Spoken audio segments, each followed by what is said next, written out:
नमस्कार, जय महाराष्ट्र. कशात? मज्जेत? मित्रांनो, जीवनामध्ये ना योग करा अथवा नका करू, पण एकमेकासोबत संयोग मात्र नक्की करा. किती योगायोग आहे ना, बघा ना. आज आंतरराष्ट्रीय योगा दिन आणि आज वटपौर्णिमा.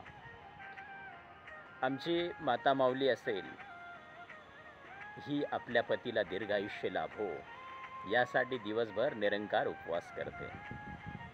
त्यांचे जितके मानावे तितके आभार कमीच आहेत आणि त्यांना द्यावे तितके धन्यवाद नक्कीच कमी आहे. पण काही लोकांना याचं व्हॅल्यू नसतं. बायका उपवास करतात, त्यांना जे करायचं तेच करतात. पण भावांनो, मी जसं पुरुषाला सांगतो की महिलांचा आदर सत्कार करा, तसंच या पवित्र दिनी माझ्या माता माऊल्यांना सुद्धा एक विनंती करेल की तुम्ही ज्याच्या नावानं उपवास पकडता ना, त्याचा रिस्पेक्ट करत चला.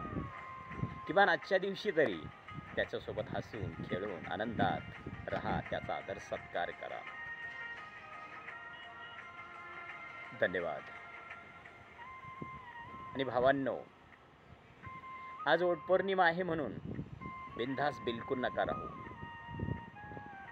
कार चालवताना सीट बेल्ट आणि मोटरसायकल चालवताना हेल्मेट घालायला विसरू नका.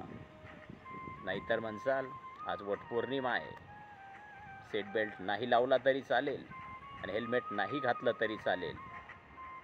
असं करू नका. काळजी घ्या. जीवन अनमोल आहे, त्याचा आदर करा. जय जय रामकृष्ण हरी.